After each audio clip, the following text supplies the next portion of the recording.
Hey. What's good? You all right?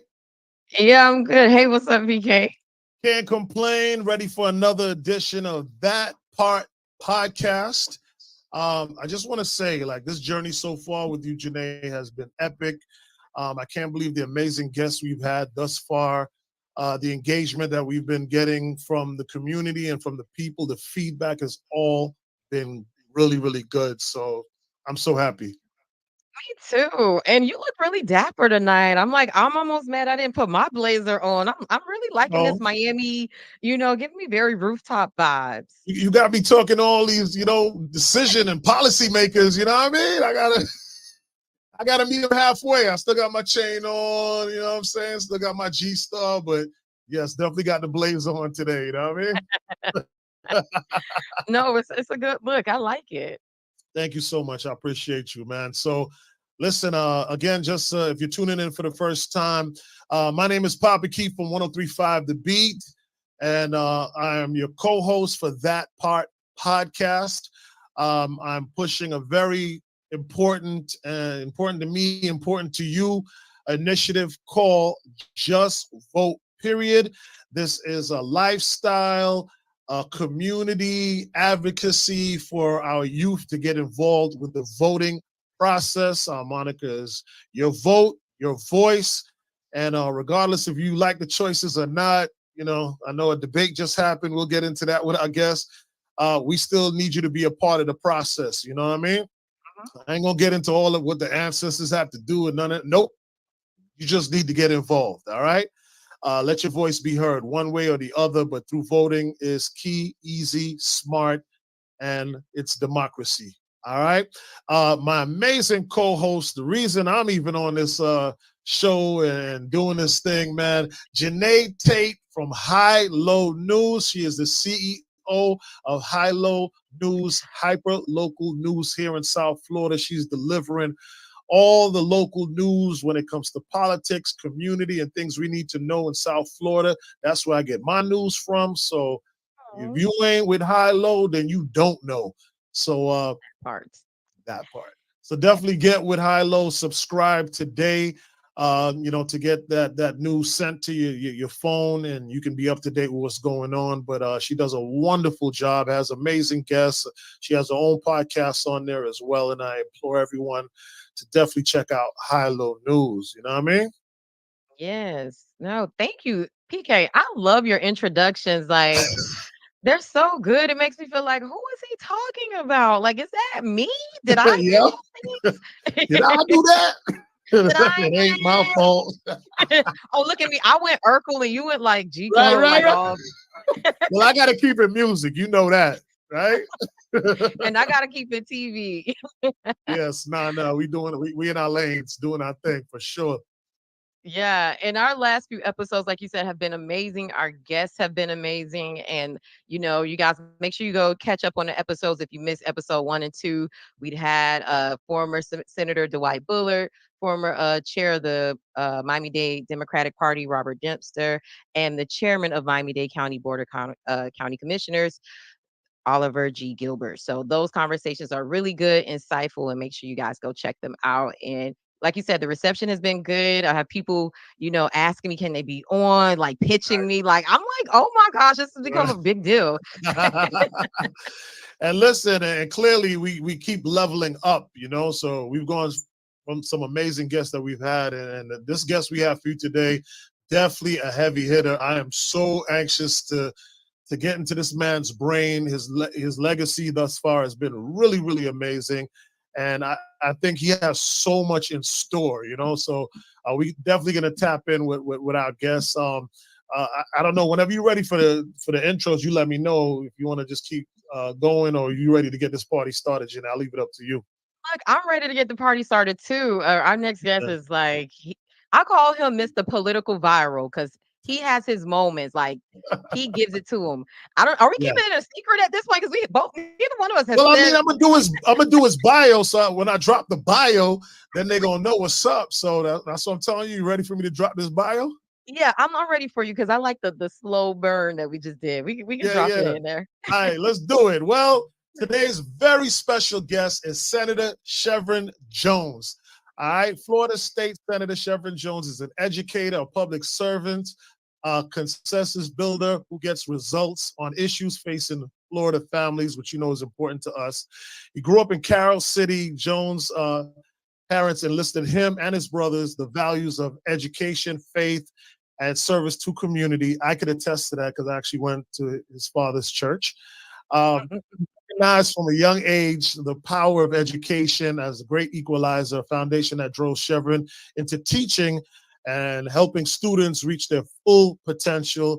After teaching AP chemistry in Broward County at Florida Atlantic University High, Jones firsthand took at the inequities in education and society, a large propel him into that public service. In 2012, he was elected to the Florida House, championing meaningful bipartisan legislation, including 2 consecutive bills to secure dignity for incarcerated women, statewide expansion of clean syringe exchange programs, plus safety and oversight for athletic coaches, for youth athletic teams, ensuring transparency and accountability via police body cameras. Today, Jones proudly serves as Florida's 34th Senate District, which includes Northeast Miami-Dade County. Senator Jones served on the President Barack Obama's College Promise Task Force and is an Wow. active member of the Alpha Phi Alpha Fraternity Incorporated. You know, you can't leave that off. Today, Senator Shevrin Jones is completing his doctorate in educational leadership at Florida Atlantic University, and was recently appointed to President Biden's Board of Advisors on Historical Black Colleges and Universities, as we like to call HBCUs. Ladies and gentlemen, we are proud to introduce our very special guest, Senator Shevrin Chev Jones. Hey! How are you, brother? Hey! Oh, wow.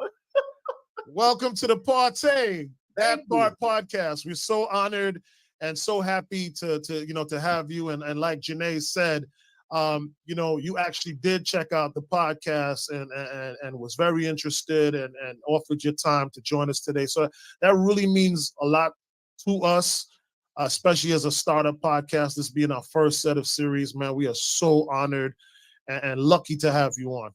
Yeah, listen, y'all know amateurs. When you say come, I'm coming. That's what you talking about. That part. That part, no, it really, really means a lot. And we've talked offline plenty of times, Shevrin, but especially when it came to launching this show and your support, it really meant the world to me. And I spoke to you at the time, didn't even know had the presidential debate in mind. Like, I didn't even have that in mind when we spoke. And I was like, Chev, would you come on the show? You're like, of course, let me know.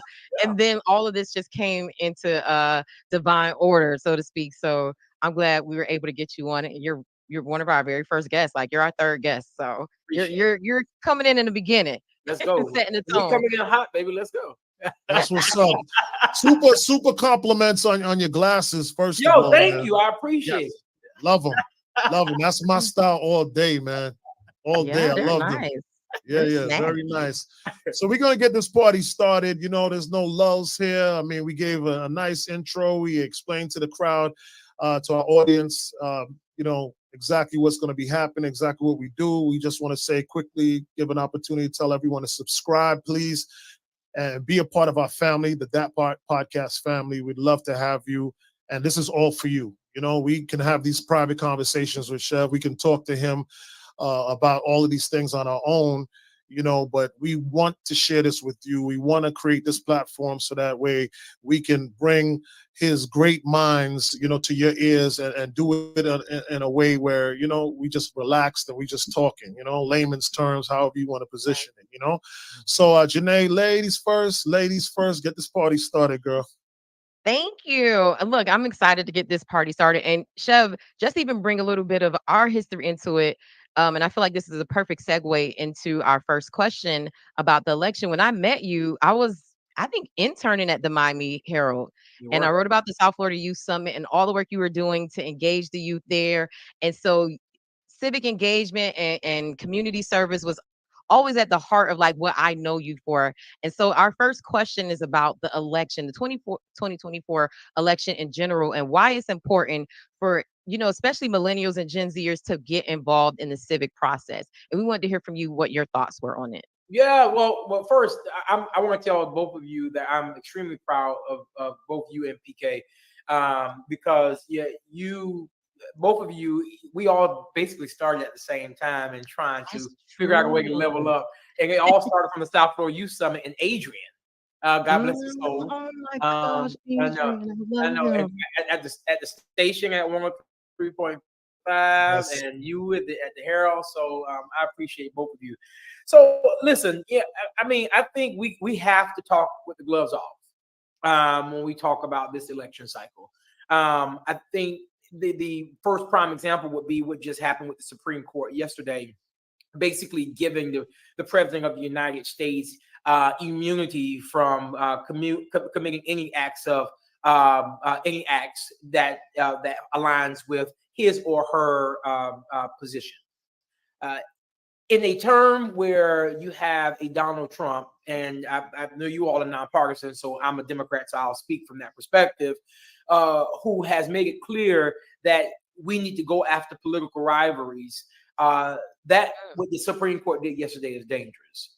I start with that because all of these things are happening because of the pathway that has been created of individuals who are in office right now. Let's look at our communities. Let's look at how we are constantly fighting for our property insurance in Florida, because people have seen an increase of almost 230% of their property insurance. Why is that? It's because of the individuals who have been elected. These are the individuals who have created the laws and have subscribed to what we're seeing right now. So when you ask why is it important to vote, if you're not going to be a part of this process, not only can you not complain about it, then the question really becomes what do you want? What do you want out of the deal? Because at the end of the day, you saying that you want anything to do with politics want everything to do with you. And it's a true statement. If you're not at the table, then you're on the menu. Specifically within our community, we are constantly on the menu. And more particularly right now, 2024 is going to be a massive year for us. Not only is it the presidential election, that's important, but we have a great deal of local and state elections that's happening right now. And specifically right now in Florida, we must escape the Republican supermajority if we stand a chance at blocking any of the hateful legislation and disproportionate allocation of appropriations that the Republicans have pushed on us over the last 4 years. I'll end with this. When you ask why is it important to vote, Florida has a $117 billion budget. $117 billion budget. Every legislator has the ability to apply for funding for their district through the LFIR process. That is the appropriations process to ensure that everyone within every representative and senator within the state of Florida get a fair share of the tax dollars that their constituents have paid into. Of that $117 billion, 93% of those dollars went to Republican districts. The other percentage went to Black district. The governor vetoed projects out of Black communities at upwards of almost over 70%. So when you ask why elections are important not just for you to get the piece of your pie. The very thing that we are fighting for and asking for, we're not getting because the individuals who are in office don't think we are important enough to get it. I want to tap in on something you said earlier, right? And I just want to give our audience a little bit more clarity on it. You talked about something that came out of the Supreme Court, right? Yeah. And you said how it gives the president immunity. Can you expound on that a little bit more? Because I want them to understand. Does it give him immunity while they're president, when they're not president, even if they were prior president? And what does that look like? Give me an example of what. Like, would that mean now if they found him guilty on January 6th while he was president, then he can just do whatever? He can just do whatever he can do whatever, Wow. and he can be found not guilty. He's immune to it. There's no legal finding. I'm not an attorney, but and I'm sure an attorney could be able to explain it just a tad bit better. But when you have immunity, that means that basically, in layman terms, nothing happens to you. Does that include treason, though, Chev? So I was listening to the Daily, If you all don't, if you are podcast listeners, the New York Times has something called the Daily, which breaks down like the hottest topics. I would suggest people listen to it. But the Daily, the individual who was on there today said something that it is not up to the Supreme Court to decide whether or not what is actually legal for or right is what they said of what right or wrong.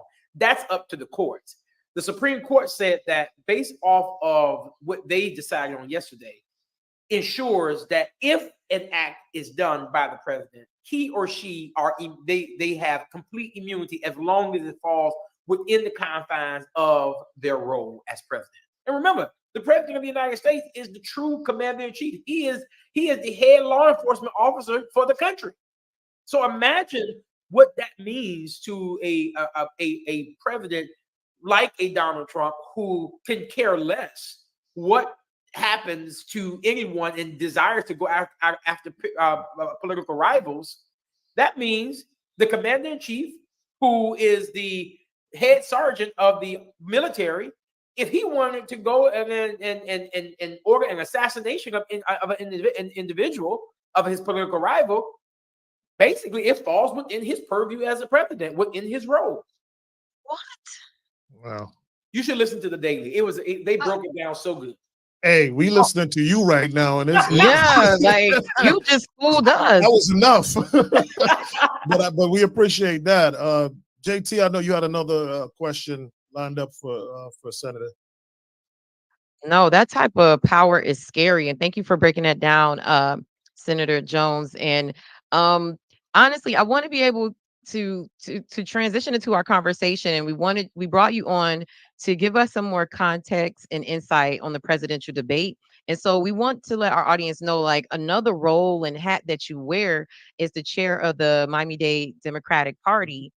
And so you're a national surrogate for President Biden, and quite naturally you'd be a really great person to bring on the show to talk about everything that took place last week, and give us like just the insight and some of the temperature of what the Democratic Party is thinking right now. Yeah. And full transparency, we want our audience to know, and I even reached out to Shevrin. Sorry, you know what? I want to give you your thing. So if I go in between Shevrin and Shev, it's like I told you, I've been knowing her for a long time. I'm guilty. Yeah. I want you all to call me was on my birth certificate. Shevrin is perfect. Y'all call me Chef. It's fine. I got that.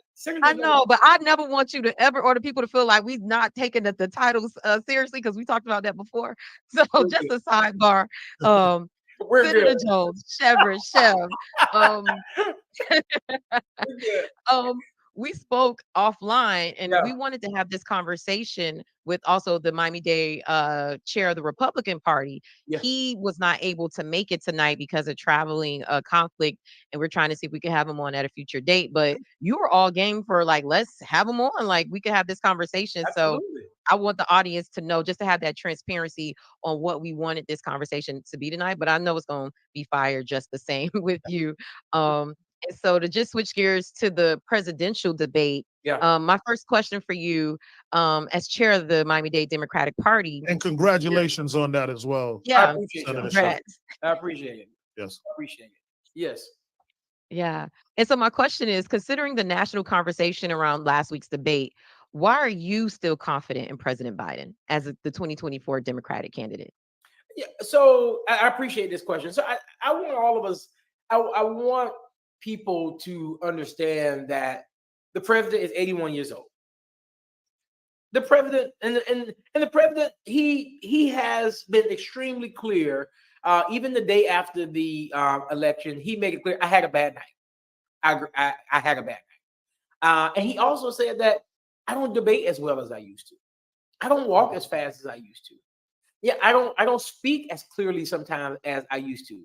But here's the one thing I do know. I have surrounded myself with an administration of people who I can give them the vision of what I know America can be, and that they act on that vision. And we've seen that, right? Well, I also want people to understand that if you're going to judge the president, don't judge him off of 90 minutes. Judge him off of 4 years. Judge him off of the 15 million jobs that he's brought back into the country. Judge him based off of the $16 billion investment that he's put into HBCUs. Judge him based off of ensuring that Congress do not repeal the Obamacare. Judge him based off of the infrastructure bill that is helping people within our community have jobs, doing road work. Judge him based off of what is happening within Black communities to ensure that our community have broadband within our community.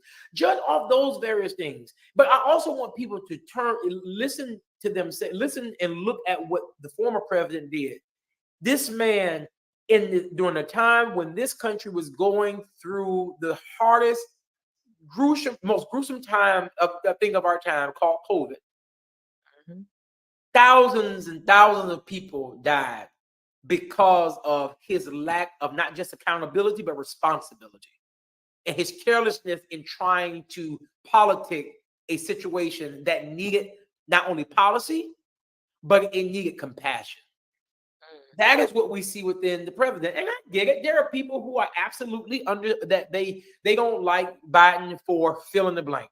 My question to them is this: what happens when you get an individual who don't give a damn about your interests or your color, and you're stuck with that for 4 years, and people are like, oh, well, we've survived it before? This is different.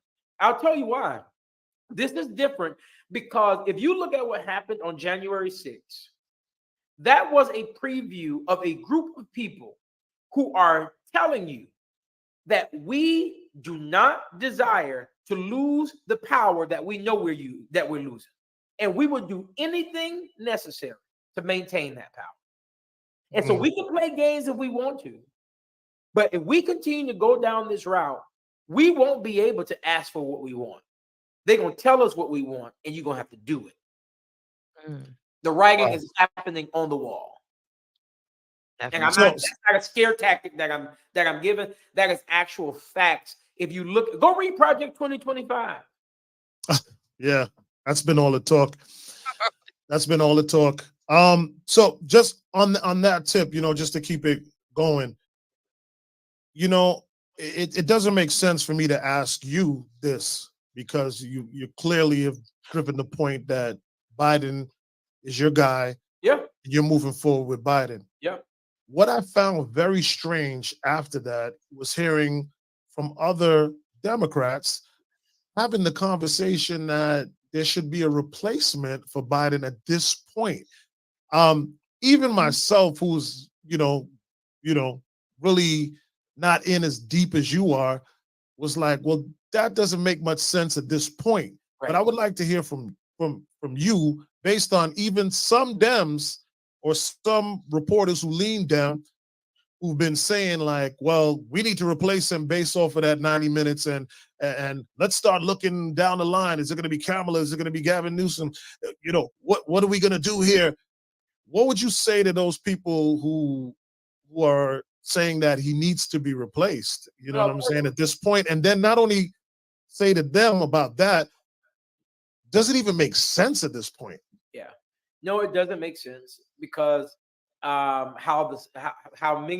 every state does not operate the same when it comes to how an individual get their name on the ballot. Changing the president, the nominee or the candidate at this late in the game would be very detrimental in some states.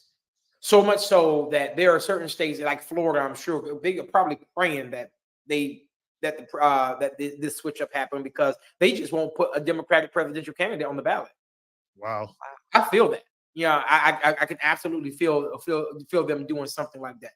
But I also want us to understand that some of these pundits who are saying that the president should drop out and someone else should go run in his place, some of these people are the same people who did not want him to run in the first place. So I'm not even paying attention to those people. Some of these are the same people who didn't want him to run. And so it's just their opportunity to bandwagon. Yeah, absolutely. Gotcha. Yeah, that makes sense. Yeah, that makes sense. That's fair. And last but not least, you're gonna abandon the guy who has helped us out of the rut that we were in. I don't think people understand how bad we were in. Did they forget? Mm-hmm.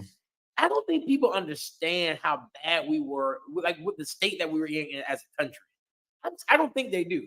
But I also want to put things in perspective that this next election cycle, we have to the Supreme Court will possibly have to replace 3 Supreme Court justices. Imagine that. Imagine having a majority Republican Supreme Court when they are already taking away rights that our community fought hard for. And I believe in the next one that's on the chopping block, it might not happen in this session of the Supreme Court. Maybe next session that they might consider is Brown versus the Board of Education. Because Clarence Thomas have already started talking about what's the need for it now. Why did we even go that route in the first place? And so that's what we have to really truly educate ourselves on what's actually happening in real time and how it plays into us. And people cannot live under this mantra. Well, it don't have anything to do with me. If you have children, it does. Let me say this, because we don't want to live in the space of the debate. So this will be the last, and then we could move on to some other areas. But the interesting part I found, and I was talking to Janae about, is that after the debate, his numbers went up, Biden's. So can you speak to that too? So like, it was kind of like a slap in the face too, because it's like for all of the pundits who were like, oh, replacing and everybody who made such a big deal, and you did a great job of explaining and putting things in perspective. And I don't even want to give Janae credit. We are, a bipartisan platform here, but we don't play stupid either. We see what we see, and we make comments on different things. And Janae said, you know what? He's always had a speech problem, and even when she saw it, she didn't really take it, that hard like some other people did. You know what I mean? But the fact that his poll numbers went up, I would love for you to speak to that and kind of use that now as a weapon to explain why you think his numbers went up and why that's so important now after everything is said and done. People hate when individuals are being picked on. That's a good one. And what people don't understand is that Joe Biden is their grandfather. Yes. He's their father. Right. He's a mentor to somebody. The poll numbers went up because there were individuals who saw that, and they saw how he was being treated after the fact, and it put them in the mindset of, wait a minute, that could have been my dad. That could have been my grandfather. But also, that's the emotional part. The political aspect of it, people were able to tell the difference between capability and a convicted felon and a liar and somebody who haven't done anything.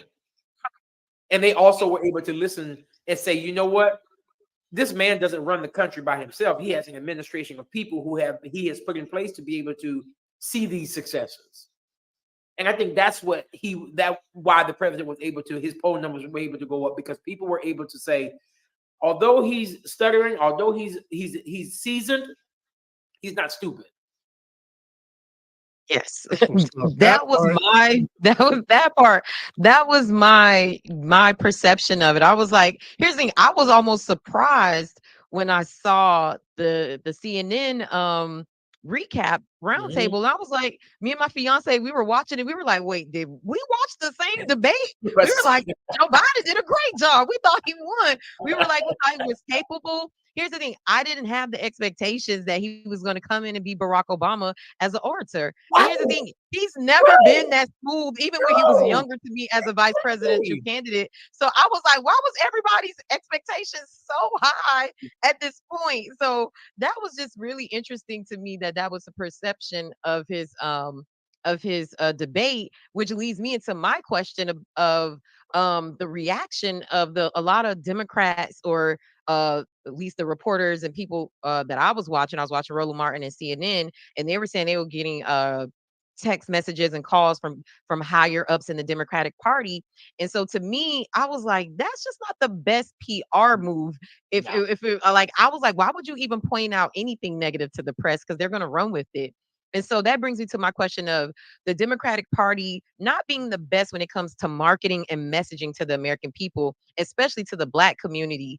And I wanted to know from you, as the Miami-Dade Democratic chair, and a leader in the party, is there any talk within the party or any plan within the party to improve its marketing and outreach to the everyday Americans, especially the Black community? Because to me, it just seems to be a really big disconnect. Yeah, well, what's interesting is when I became chair for the Miami-Dade Dems, I can promise you that was not on my bingo card for 2024.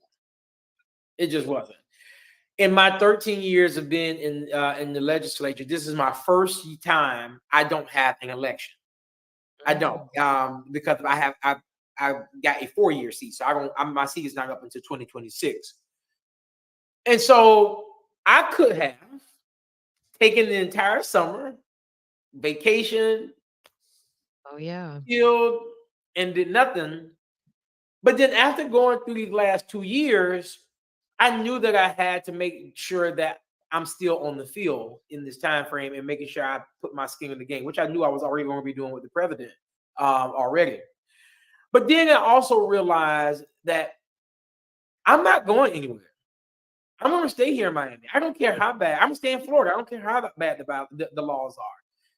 And I had to realize that if I'm going to complain about it, then I have to do something about it.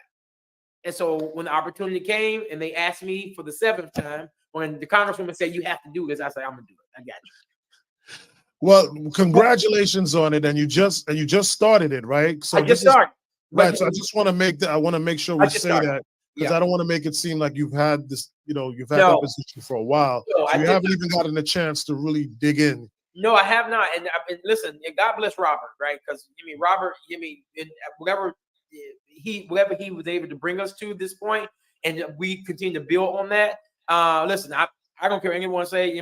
Bro, you can even talk to him, even when the entire situation was happening. I don't care what anyone say. There is a world where we must always ensure that we are lifting Black men up, period. Mm. Oh, yeah. When it comes to messaging within our party, there is a segment of people who do not desire for us to be in the know. And I understood that going into this. Facts. But I also understood, period. I also understood that I need to change the narrative and how we are talking to not just our people, but to young people, to individuals who don't want anything to do with politics, and to those individuals who are skeptical of the process. And that's why when I came on day one, I said that my goal is to go after the uncommon person. Because there's a segment of people who will always vote. And in order to go after the uncommon person, we must go after and communicate to uncommon people. The people who the Democrats are not usually talking to. Shevrin, what you mean? We have to go to we have to go to the strip club. We have to go to the liquor store. We have to go to the brothers that's under the street and not just ask them for their vote, but ask them what is it that they want. The problem is that politics has become so transactional. And because it's become so transactional, people don't look at politicians as individuals who are in it to help them. They're looking at individuals who are in it to help themselves. And because of that, people look at politicians as selfish. And I always tell people, I don't want anything out of the deal. The only thing that I want and what I see is to ensure that our community, they get what they need. So how do you message it? You message it just like that. You message it to people to show them, here's the result of what happens when you're not in the game. Because I can't go to a community and ask me to vote for them when the mother is living in a house with her 5 and 6 children that has a hole in her tub. When we're talking about messaging to people, how do you give people hope in a time when they don't feel hope from nobody? So the messaging comes a few different ways. It comes through community engagement, not just by doing food drives, toy drives, and book bag giveaways. Our people are smart. Let's educate our people. Why are we not educating our community about Amendment 4 and what happens if recreational marijuana passed? Are we educating our people how to be a part of the economy of marijuana? Why are we not talking about that? That's the messaging we should be doing. If we want to get our community in to talk about it, let's talk about what it means to ensure that enterprise zones within our communities. If you want to start your business, how we can negotiate with communities to where we can create pods of entrepreneurs within areas where people can all come up together. Why are we not talking about that? Forget the politics. Talk to people as human beings. That's the message. Well, Senator, I'll be remiss, I'll be crazy, I'll be out of my mind if I didn't applaud you on what you just finished saying. And just to add to it, I said it in the intro, but just to say it to you on the podcast, a lot of the things you said is the very reason I started Just Vote, period. You know what I mean? Because it was meant to be exactly what you're saying. Meet people where they're at. Period. And to be a lifestyle advocacy. You understand? Yes. The key word I always use is sexy, make things sexy, right? And to hear you say that, it just warms my heart, and you can't do it alone. Yeah. And I would really be interested to see how, you will be able to work with certain key people to be able to get this done. Because the issue for me, right, is that my first experience that I got with voting or changing my address, all these things, and God bless them. We love the aunties, we love the grandmas, we appreciate them to the max. Mm-hmm. That's not sexy. Mm-hmm. You understand what I'm saying? And it's never been a great introduction to have a clipboard pushed in your face and hey, and be approached in those type of ways. Mm-hmm. It's levels to it. So I basically took the same education that I took as a promoter from years ago, or being in the entertainment industry, and and all the tools they give me at iHeart and how to endorse and do all these different things, and applied those with that. Yes. First, I want to be the cool kid. Yes. Yes. I'm not coming at you like that. I'm here in the corner. I'm drinking what you drink. I'm vibing, but I have a Just Vote, period hat on. Period. Right? You're gonna come up to me like, what's up with this Just Vote, period thing you see all the time? Oh, I'll be glad to have that conversation with you. Mm-hmm. You know what I mean? See that blunt you smoking right now, brother? They're about to make a law that you don't get locked up for that. And don't, and just to give it that kind of frame.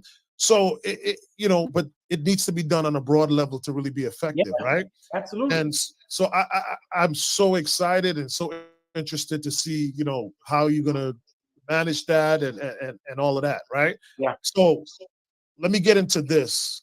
Based on, the trends around voter registration, Florida voters seem to be, turned off by the partisan politics. As the chair of the Miami-Dade Democratic Party, what message are you trying to send to voters and non-voters on why they should vote specifically for Democrats? Because, and this is such a great question, and I ain't gonna lie, Janae came up with this. Yep. Because I'm noticing a lot of my brothers and sisters, even on the lifestyle tip, they are brazen with this Trump action. Yeah. And and like I said, I used to go to your father's church. Yeah. I'm not a religious person right. like him and stuff like that. But it kind of reminds me of like of one of the Bible stories where they kind of lead you into this den with all these things with women and this and that, and they sell you these kind of dreams. So when I see, and I ain't knocking Trump, I think it's probably brilliant on his part.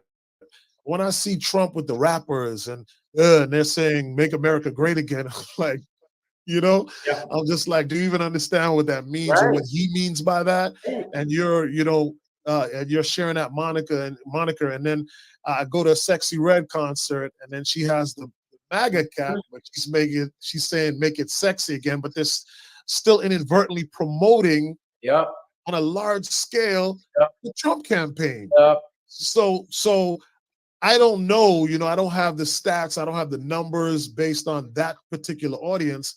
But back to the question, like, as the chair, as trying to get people to understand they need to be on the Democratic side is where you want them to be. What are some things that you would tell, these folks? You know what? PK, I have, even as I've been going out, I have not even been speaking of to individuals based off of from a partisan space. I've been speaking to people based off of their freedoms, their rights, their liberty, their quality of life. Like, if you're going to decipher or evaluate who and how I should vote for someone, look at your quality of life and ask yourself the question, me electing this individual, does it make my life and the life of my family life better? Who can I trust to lead me and my family? That's not a Democrat or Republican issue. Right. That is the message that I have asked the leaders within the Miami-Dade Dems and how we should be communicating with people at this time. Because the truth be told, a conservative regime as envisioned by Project 2025 is dangerous and would be damning to our community. It absolutely aims to dismantle our democracy and implement a dictatorship, stripping away Americans of their rights and their freedoms. And I'll end with this. Under such regime, hear me, there will be plenty of black jobs available. Black jobs. Black jobs. Okay, you got a black job, Senator. I got a black job. I got it on my Instagram. This is my black job. I gave you all type of pictures. But listen, but truth be told, Project 2025, that is a policy agenda that's proposed by conservative leaders. You listen, guys, you're talking about a group of people who want to get rid of the Department of Education. It's insane. It is the dismantling of not just democracy. It is totally putting us in a space of the have and the have-nots, and we will be in the have-nots. I promise you, we will be. And there's no disclaimer, there's no warning I'm giving to this message, but I'm telling people that, listen, I'm not just supporting Joe Biden because I've been appointed to this and I have a personal relationship with him. That's not the reason why. The reason I am doing it because I trust him with my family. I don't trust a twice impeached, 34 convicted felon to lead my family. And it's crazy to me that we now live in a society where people are supporting and defending a criminal. And I don't want to hear nothing out of nobody's mouth, especially any leaders. If we are not going to ensure that we're going to get behind a convicted felon, damn it, we need to make sure that we release everybody from jail who have a low crime. That part. Can I take it a step further? And I have a follow-up after that, PK. Of course, Janae. Can I take it a step further? If a convicted criminal is allowed to become president, then everybody should be able to vote. Yes. Exactly. Yes, exactly. Definitely. Have and have-nots. And that's need to be our message. That's why, and that's why in speaking to brothers and sisters who don't want to be a part of this process, allow yourself to get engaged and get engaged with the process, but sit aside the politics, sit aside the policy, and ask yourself the question, how do I want my quality of life? Some people might be like, oh, my quality of life won't change for now. But the writing that's on the wall says different. Yeah. History has told us differently. Yeah. And Chev, I had a follow-up question in regards to the Democratic Party because I wanted to know you have these plans within the Miami-Dade chapter of what you want to do. Is there a disconnect between the state and national and local chapters? Because if you're trying to be Mm, progressive, Yeah. are they following suit? And because it seems like, and I've heard rumors of like there's cultural divides and age gaps when it comes to the Democratic Party. Yeah. But it seems like you have more progressive younger people like yourself who are like, we need to do this way. Is the state and national level, are they on the same page? You know what? Regarding new chair, Jamie Harrison, who's a good friend of mine, he is amazing in how he's trying to change the narrative.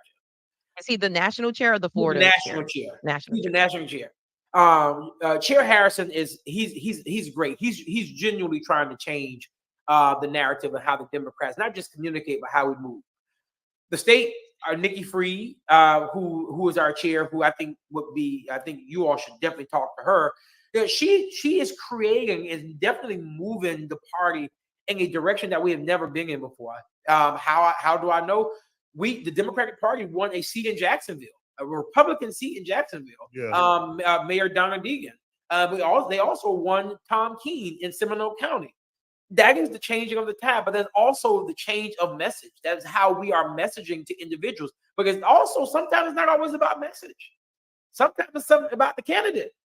It's some bad candidates who run, and even when they have good messages, they're just not good candidates because they don't connect with people well. But the one thing I will say that during these last 4 years within the legislature, which one thing that I have understood is that if we're going to really bring people into the fold, you have to speak to people where they can understand what you're talking about. Sometimes politics can be so far up here that people they want nothing to do with They it because check they don't out. understand it. So they check out. Yeah, that part. So you would say, from your perspective, the state, national, and local chapters, they at this point have a concerted effort to improve the messaging and marketing. They Like, are would you because say? more younger people are getting involved with the decision making.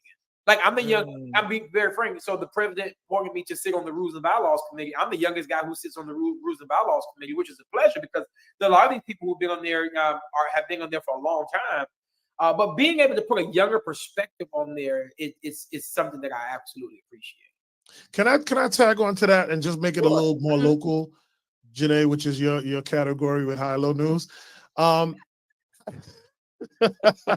we ping pong off each other all the time. Uh, so Senator Shep, so for like now, let's just say Broward County, Miami-Dade County, which we know people, we know stick. How is the Democratic Party supporting candidates in Broward and Miami-Dade County? We have some black candidates that are coming up for certain seats in an election, and it seems like they need some help. Some of them I know personally. Yeah. I'm not going to call any names, but I'm even like, yeah, come on, man, let's help this guy out. Or how does that work? I don't have enough information, Yeah, and I'm really coming from a place with some I ignorance know. in this. So it ain't nothing behind it, Pa. I promise you that. But I'm just looking like at my friends and people, and some people are not so much friends, but I know, but a few black Dems that are running for some very important seats against some Republicans and some other opponents, and they look like they need some help. How does that work? Yeah, so the Democratic Party traditionally does not get involved in primary elections. Got you. You save it for the. That's right. You save it for the general. Got you. Primary Thank you. elections, and I always tell candidates who are running against other Democrats that when you are in those races, and only because I've done it 5 times. When you are in primary elections, that is your opportunity to convince the people within that party that your message is the message to beat the Republican. Got you. Got you. Thank you. Plain and simple. You just taught me something.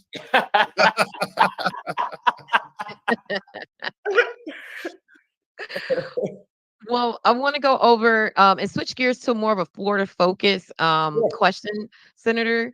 And we know on July 1st, yesterday, that there were a lot of laws that took effect. What are some of the laws that people need to be paying attention to? And which of those laws do you think specifically would have the most impact, good or bad, on Black Florida residents? Mm. Great one, Janae. That's actually a really good question. I think one of the laws that went into place yesterday, I think that plays a huge role, not just within the Black community, but also within our Hispanic community, is the heat restriction law. To where the legislature basically said that there can be basically no rules when it comes to no one is required to have heat restrictions of individuals who are working out in fields. It's absolutely insane. What? I saw chatter on that, and I couldn't understand that as somebody from Miami. Like, what?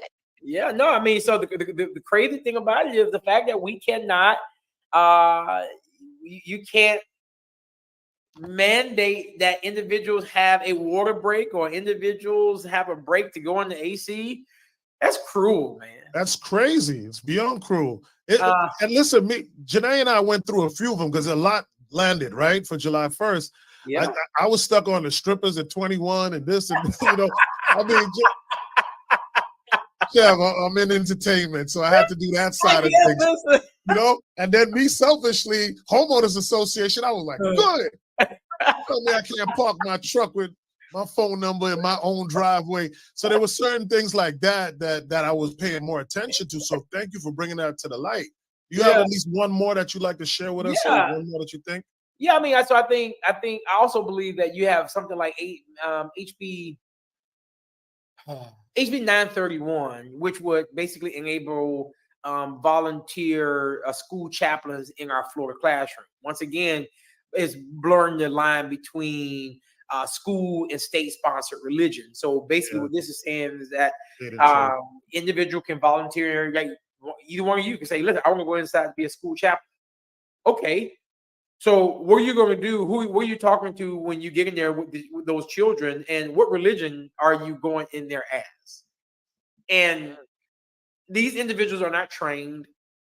These individuals are going to our schools to do what? What is your agenda? Right. And it's not defined. The school districts could have did this on their own. The legislature didn't have to do it. But I want y'all to mark my words, and I want us to play this back because I can tell you what's happening. I believe they are trying to open up a statute to be able to allow not just prayer in school, but to allow religion to go into our classrooms, but Christian nationalism. Right. So the 10 Commandments. 10 Commandments going on right now. Yeah. Exactly. Got you. If I can open up this statute, then therefore I have leverage to be able to justify why we're fine. So it's a chess move. It is a chess move, man. Got you. Well, listen, you gave us some great stuff so far. You know, we got a few more for you. When we get a guest like you, man, we gotta squeeze every drop out of this sweet mango, out of this Florida orange. I'm good. I mean, we're good. This one is gonna be a little tough one, man. And this might be my radio side, but you know, it comes with a lot of love. I will say that, right? Okay. So you mentioned when your seat will be up. As we look towards 2026 and life after Ron DeSantis, people are already talking about who's running for governor. The streets, you know, which I could defend that part, and the articles, which Janae can hold that down, have been mentioning your name. So are there any truths to what's being said? If not, you know what I'm saying? And I know how this works. It's politics. You can't really show your hand or, you know, you're thinking about things up until a certain point. But if you can't answer that, and we respect it, who is out there that people should be paying attention to, including yourself or maybe others? You can group them up. You can do it however you like, sir. Here's what I'll say. I'll start off by saying that I will go, and I am going to go as far as the people will take me. That's the first thing I'm saying. Right. Second thing is, the second thing I'll say is, are the reports true? The reports are absolutely true. Am I considering running for governor in 2026? Absolutely, I am. Nice. Thank you. Yes. Thank you. But I will Appreciate the only, honesty. yeah, I absolutely am. But I can't think about that right now because 2024 is what's really on my mind, and us reelecting President Biden for another 4 years and ensuring that Miami-Dade Democratic candidates are equipped to flip some seats in our state legislature and take back control in our local elections. What I will say, however, is this. I mean, as an elected official, my job, my duties, and my responsibility are to the people who put their trust in me to represent them best. I will go wherever the people take me or wherever they need me to ensure that they feel as they're being represented properly. And I also believe this. I also believe that people are interested in elected individuals who they can sit down and have a glass of beer and vodka with. What That about part. scotch? What about wine? Wait, I don't have no beer and vodka, but On that even note, water. And then, listen. but here's what I'll tell you all, right? Mhm. There are a lot of qualified candidates who are in the talks of running. Yeah, I'm just happy to be in the mix that they to do this. But I will also say that once the 2024, once the election is over in 2024, come January, yeah, we'll do some exploring to see if it makes sense. And I'm gonna be clear about it. You know, and I want you all to mark my words to it. I have never done anything that I have not calculated doesn't make sense for me to do it. But if I run, I'm winning. That's what's up. That Listen, part. that part, I love Senator. We thank the you for that.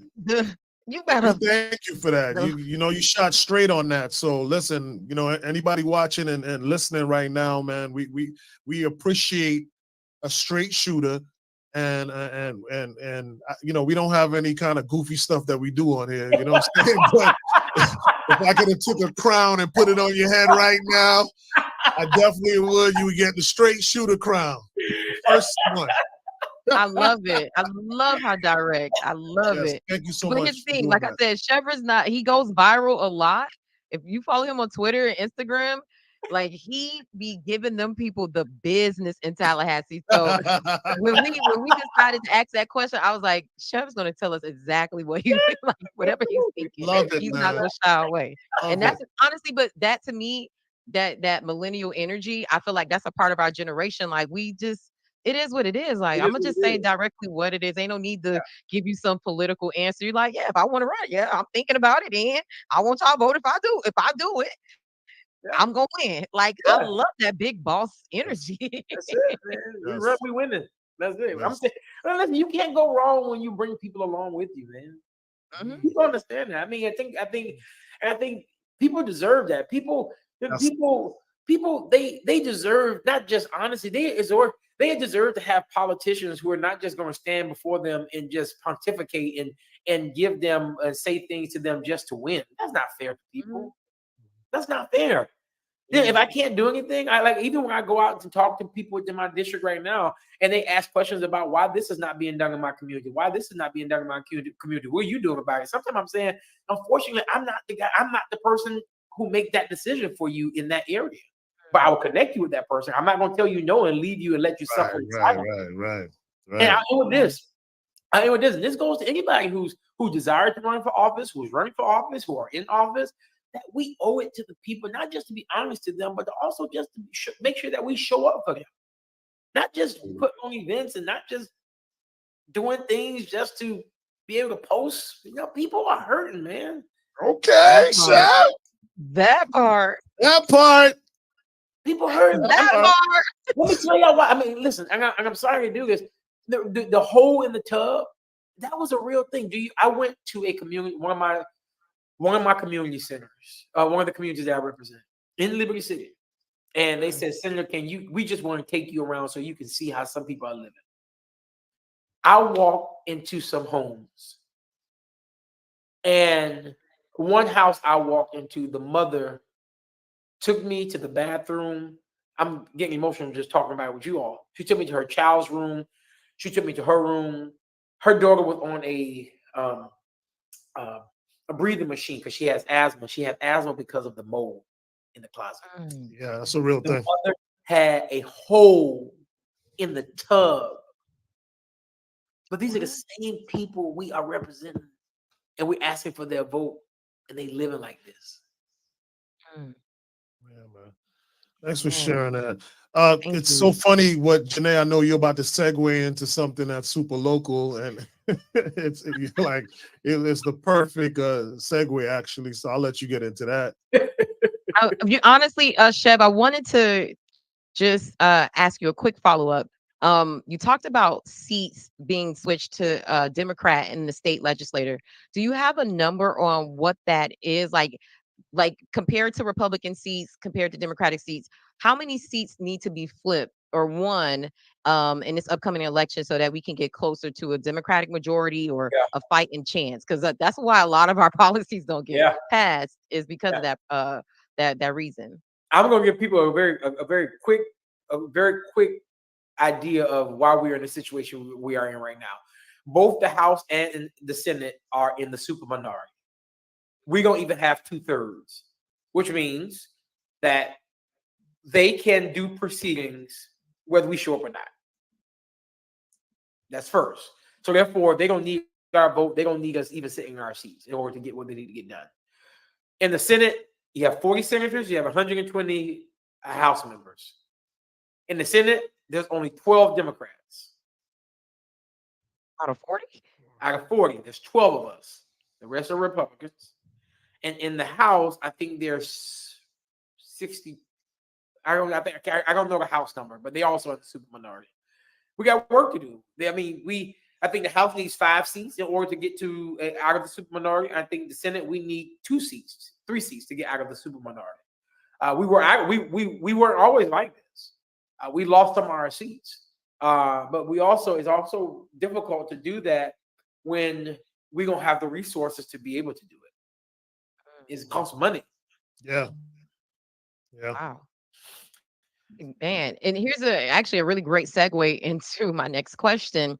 And Senator, let us know on time, just Oh, because you we want to good. be You good. respectful of what I'm good. we Yeah. ask you for. But if we got a few more questions. Yeah, But no problem. in regards to a part of your district includes Miami Gardens, and you even talking about votes and flipping Senate or legislative seats.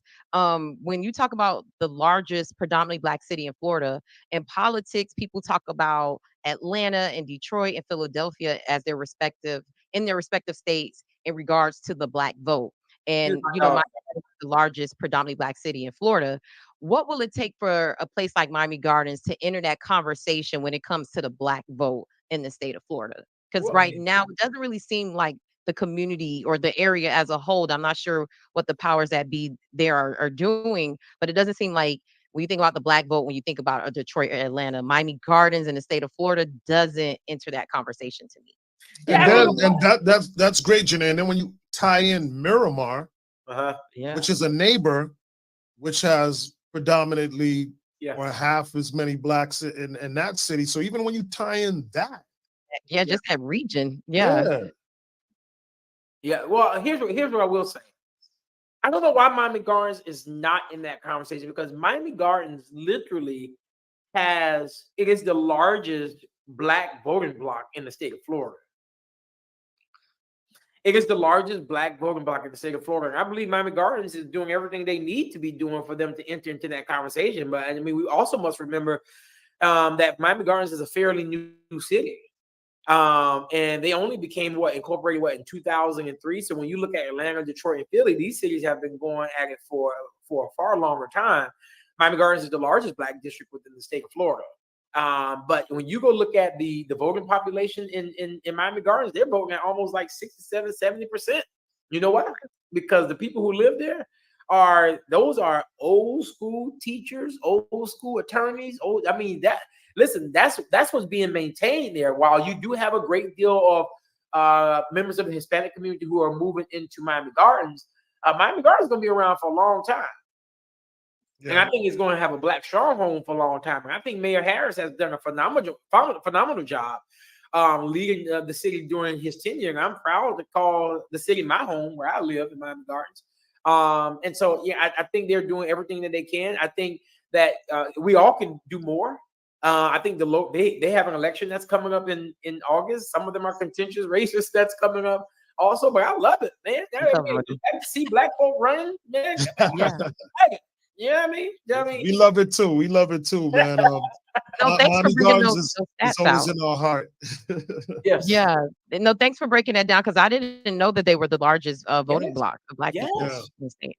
Well, talking about educational, we want a little bit of education on you and what your seat does. You know, this is a space for us to educate a group that might not be as engaged in politics and government. So can you share with us at this time what your role or job of state senator is? Yeah, that's a very good question. So people think that state reps and state senators' job is to pass bills.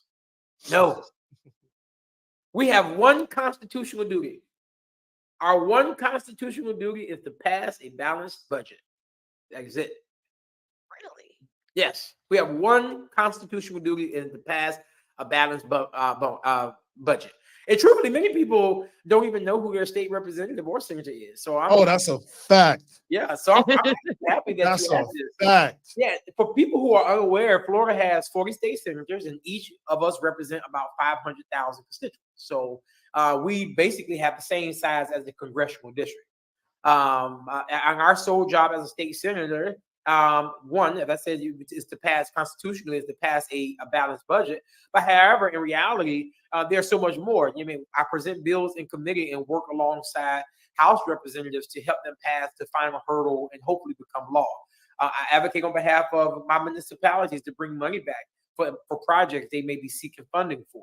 My office assists our constituents with any issues they may be having with state agencies. May it be you're not getting your food assistance on time. Maybe you're trying to get you need assistance with ACA because your Medicaid or your Medicare, your Medicaid is not it's not functioning right.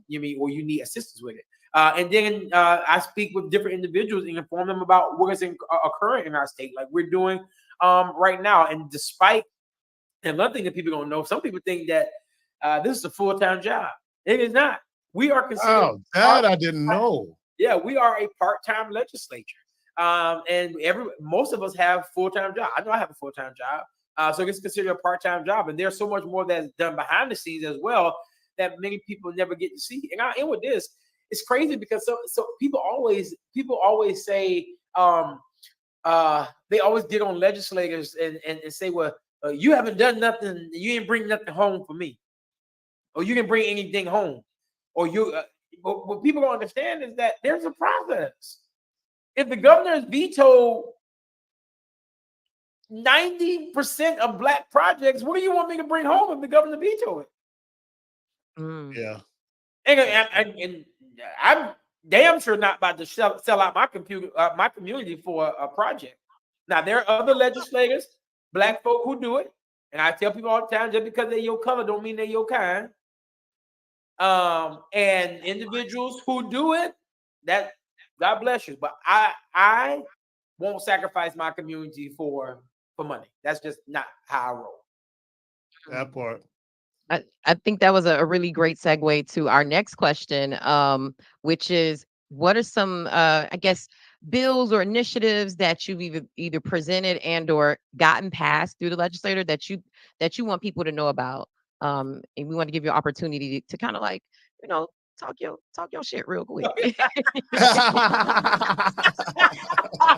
So early on during my time in the legislature, one of my progress bills was requiring police officers to wear body cameras, which we now see on a national level. Florida was the first state to do it, and I championed that along with Senator Chris Smith. I also was happy to champion legislation that sought to provide basic rights for incarcerated women and incarcerated pregnant women, which was another piece of legislation that I was happy to pass because women, people don't know this, but women are the fastest growing population in our prison systems. And the prison system were not created to make sure that women have the basic needs that they need, feminine hygiene products. Or if a woman is pregnant, ensure that she can have her baby, ensure that the baby is not being punished along with the mother. And so, and most recently, I have been working on passing a bill that will require businesses. Hey, it's a dog. That's my dog. Yeah. Yeah. He's- What Got kind a of dog you surprise got, guest on the Senator? I show. have a Frenchie. Come here, Tito's. Oh man, I'm can we sorry, see a y'all. Frenchie? He's a Frenchie. Come here, T. Come here, buddy. Yeah, I got two of them. But I mean, but most recently, I have been working on passing a bill that will require businesses to accept cash as a method of payment. Because I understand we are moving in a digital age, but many individuals are unbanked and don't have access to electronic means of payment. And more Or not recently, or not comfortable like a lot of our Haitian community. that's it. Right. And more recently, many businesses have stopped accepting cash. And so Wow. we almost get that down to the finish line, but we have to see what happens in the coming months. Man, so amazing. Listen, I got to shout out our show producer Tammy, who's in the background. Tammy, Yeah, and she's like, man, this is fire. So you know, it ain't easy to get a reaction out of. So I have to definitely agree with her that this has been a fire ass opportunity, interview, conversation. I mean, you covered so many things. You've done it so eloquently and you've done it so layman's term, you know what I mean? Really having our audience to understand, you know, just even the fact that we asked you a direct question about a possible run, you know, for governor seat and just how you responded to that. If you just catch it on, you got to go back and check it out. But you know, wow, man, really appreciate everything, Shev. I'm so happy we had you on, Senator. man, It was thank you. very governor-like. Very governor-like. I appreciate y'all. I've been listening. I thank you all, and thank you all for doing this. And I'm happy that I can't wait for people to actually not just see what you all are doing, but how you all are educating people. I think we are going to have to change the way that we deliver the message. And I think this way is what you all are doing right now. I think this is a very good way to deliver the message. I want to offer something to you all. I actually would love you all, if you want, on September 21st, the Miami-Dade Dems, we're having our Blue Gala. I would love for that part to do a on the scene live broadcast at the Blue Gala. Why not? Why not? Oh, let me fix that because that's probably somebody else's podcast. That part. That part. That's right. That part. And I invite everybody to there's a chairman's after party that I'm hosting after the gala. So people who might not want to come to the gala, you can come to the after party. Oh man. Sharon, I'm gonna hit you offline about that after Yes, party. sir. Yes, sir. Pick me up on the offer. Yes, absolutely. Thank you so much. Yeah, I would love to do that. Thank you so much, Senator Shevrin Jones. That was, you could tell he is a teacher because he like really took us to school and broke stuff down. And sometimes I didn't realize we were like doing a podcast. I'm like, man, I didn't know that. Like you were really fooling me. I appreciate y'all, man. And we want to give you the opportunity, of course, to let people know how they can follow you, how they can connect with you, website, different things that are very important to you. We want to give you that opportunity to do that at this time. I appreciate that. All of my handles are at Shevrin Jones. Facebook is Shevrin Jones. Threads Shevrin Jones. YouTube Shevrin Jones. My website is www.chevronjones.com. But I will tell people to do one thing: if you're not registered to vote, or if you do not have your vote by mail ballot, we started an initiative last year called Operation Blackout. And I want, if you need your vote by mail ballot, go to blackout.vote, blackout.vote, and register to vote and or request your vote by mail ballot. I'll say it like I started, I'll end it. You might not care about politics. You might be current, or you might not be concerned about politics, but they are concerned about you. That part. That part. And we'll put the link in the description box so that people can go to blackout.vote. That's right. Gotcha. Yeah. Cheers. Cheers, y'all. Thank you so much. Yeah, y'all. Bye.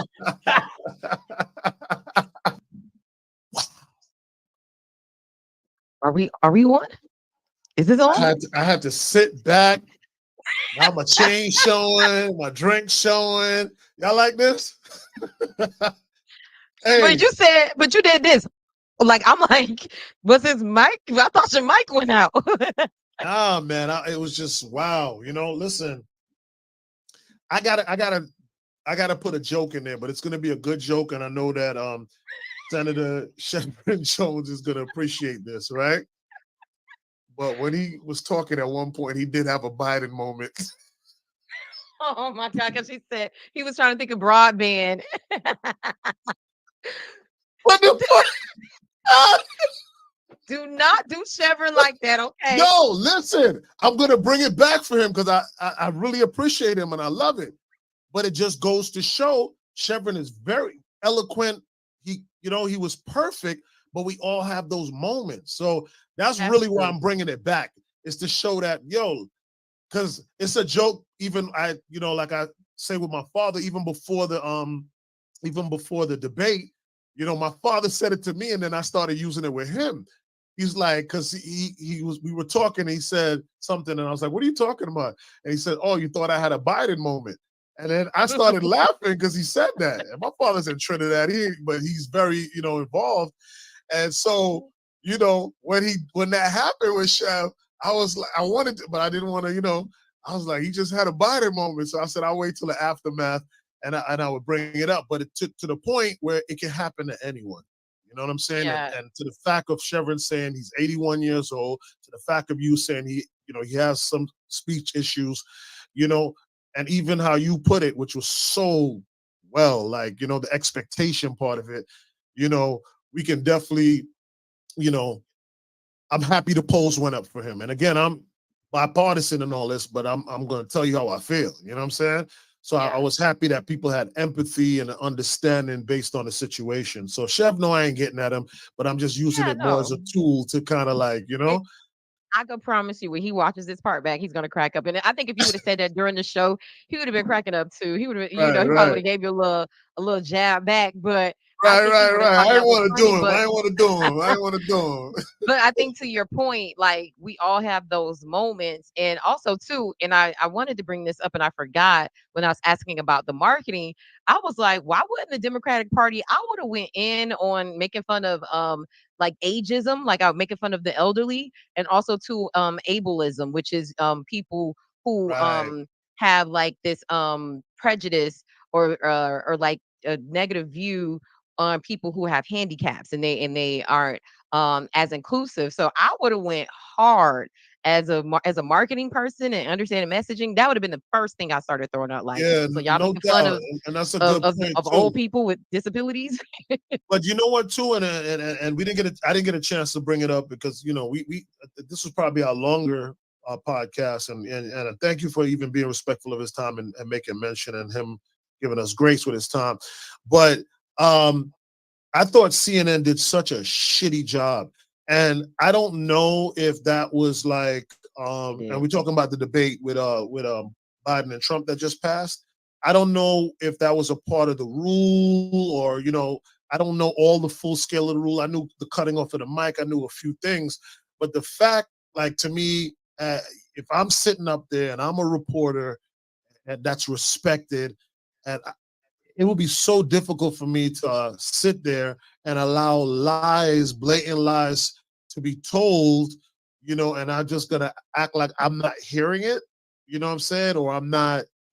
So I think for the next debate, there should be a fact checker type Everybody has said that. situation that's on Everybody there. said that. So the same way they do it for like Twitter now and certain other things, they have the disclaimers or whatever.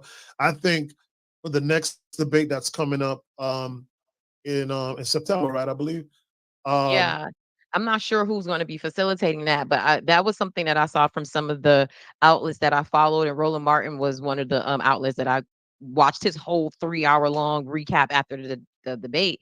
He said that on the show they mentioned that CNN didn't have a fact checker because they wanted to allow the candidates to be able to just speak freely and not, so I thought that was kind of harmful and dangerous to just yeah, it's allow that to dangerous. be out without someone saying, "Hey, that's not true."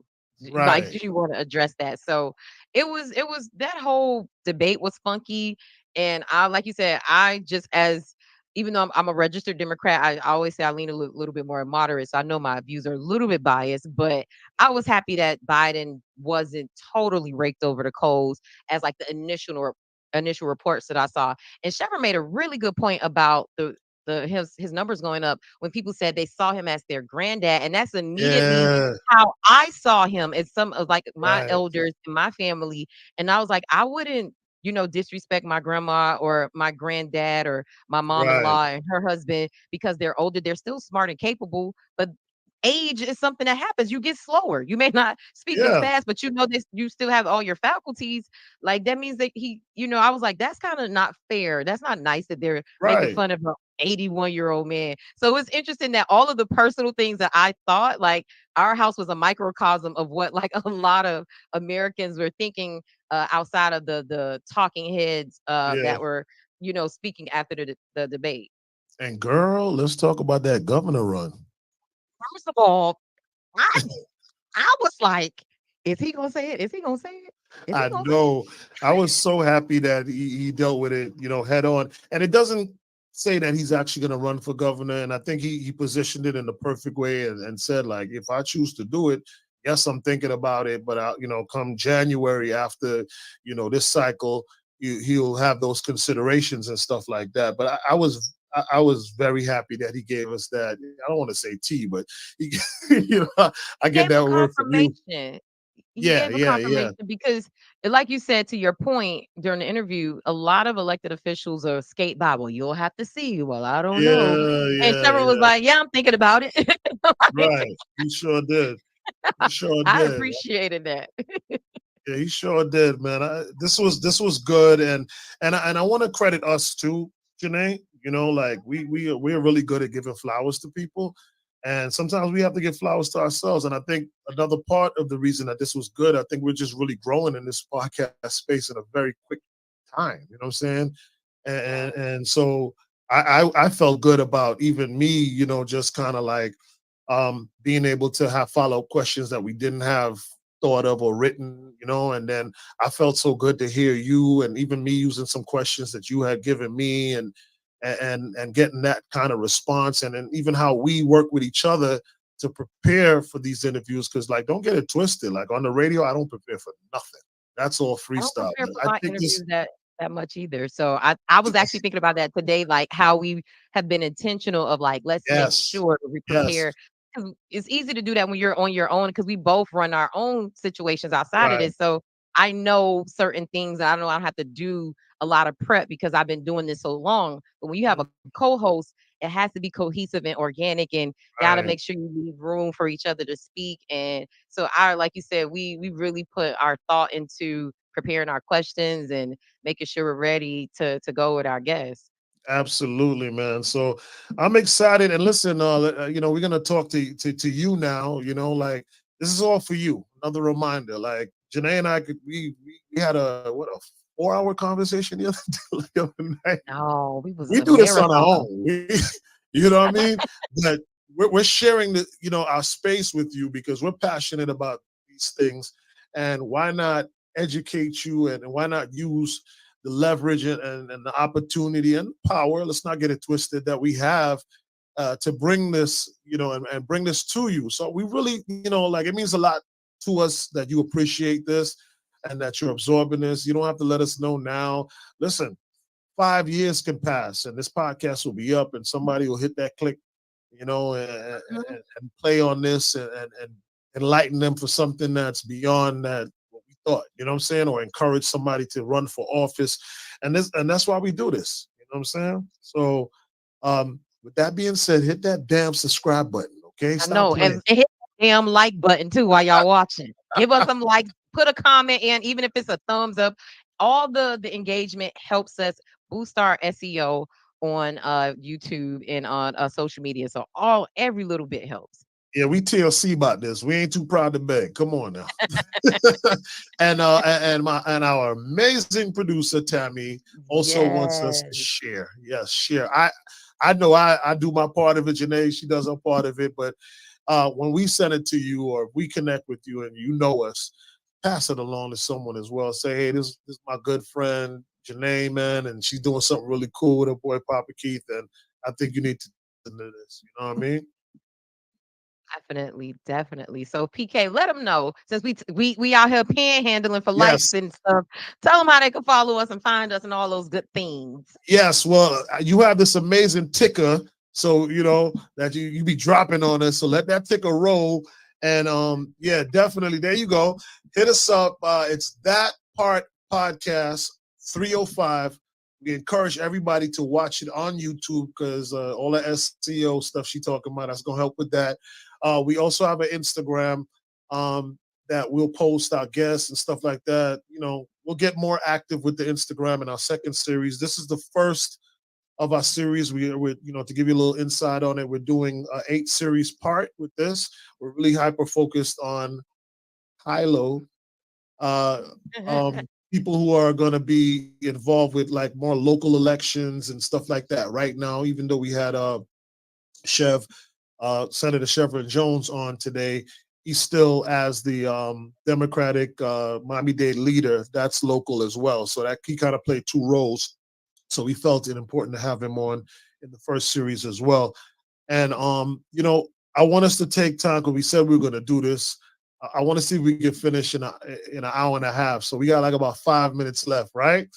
Because we don't want to draw this out. But we have things that are very passionate and important to us, and we actually take away from these things, and we actually borrow from these things in order to do That Part podcast. So it's very much intertwined into That Part podcast. It's pretty much the fabric of That Part podcast, and that's high-low news, South Florida's hyper-local news, and that's just vote, period. So I want to let you start, Janae, and kind of give your spiel on high-low news, why people need to connect with high-low news, and kind of give your minute spiel on high-low news, please.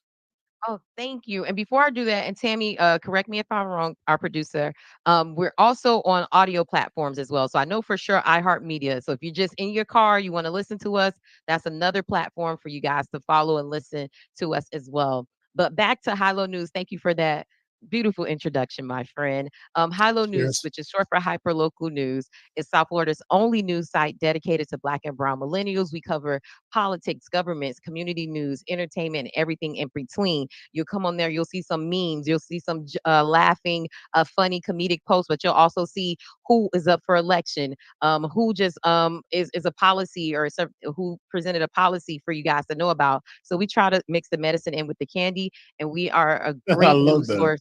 Yeah, I actually stole that Love from it. Munch, my boy. Shout out Shout to out to him. Munch. Shout out to Munch, Munchy Poo for old time's sakes. But yeah, that we are a site, and even though we're for Black and Brown millennials, I always say everybody's invited to the party, everybody's invited to the cookout. You just can't tell us what's on the menu. So it's an unapologetically millennial space, but everybody's welcome. And you guys can look on the screen to see how to follow us. And PK, let them know how to follow you and connect with you. All right. Well, listen. I'm gonna start with Just Vote, and say like, listen, I promote things for a living on the radio on 103.5 The Beat and other avenues on my Instagram and stuff. But I'm probably the worst promoting my own things and things I'm passionate about because I think it chokes me up, right? So I'm gonna give my shot at it. All right. So Just Vote period was created to really be a lifestyle voting advocate initiative, right? And when I say lifestyle, you see I have a glass of scotch in my hand. Like, yes, I drink scotch, I hang out, I go to parties, but I find voting extremely important. 8 years prior to this moment right now, I did not. You know what I mean? And I found better. I learned better. I found why I didn't know any better. And now I'm advocating for people just to have the basic understandings that I have. You don't have to be a politician. You don't have to stop being cool. You don't have to stop drinking your scotch to be a responsible voter. All you have to do is give 2 shits. And I give 2 shits. And I'm encouraging you to give 2 shits. If you don't care about yourself, okay, no problem. I find that hard to believe. But if you don't care about yourself, you don't care about your parents and what they fought for and your grandparents, keeping their legacy alive. They were hosed down and dogs biting them and they couldn't vote. Women couldn't vote and all these different things. So if you give a shit about your grandparents and their legacy, maybe you'll do it for that. Again, you don't give a shit about yourself. Maybe you give a shit about your kids, right? How you going to leave the world for them? How things that you can vote on are going to affect their future and stuff like that. And let's get to the real facts. You do care about yourself, all right? Because if you're watching this podcast, we don't have those type of losers watching this. So you care about yourself. You're given enough time to educate yourself on what we're doing and what we're talking about. So just give 2 extra shits and register to vote. All right, give 2 extra shits and get that mail-in ballot. And join us. And I'll be in the strip club with you. I'll be in the clubs with you with my Just Vote shirt and all that kind of stuff. We just the cool kids that know that voting is important. All right, so I encourage you to go to justvoteperiod.com, see what we about, get involved with the process. However, wherever you at with it, we have something for you. You're already registered to vote and you just need the mail-in ballot. You just need encouragement. We are there for you. It's easy to register. All we do is send out little reminders and mailers of important times for you to get active. We ain't pressuring you. We ain't filling up your inbox with no foolishness. We ain't about that. Cool kids that just know we got to vote. Yes, I love it, PK. I did all I love right? your yeah, that was All great. I right, all love right. it.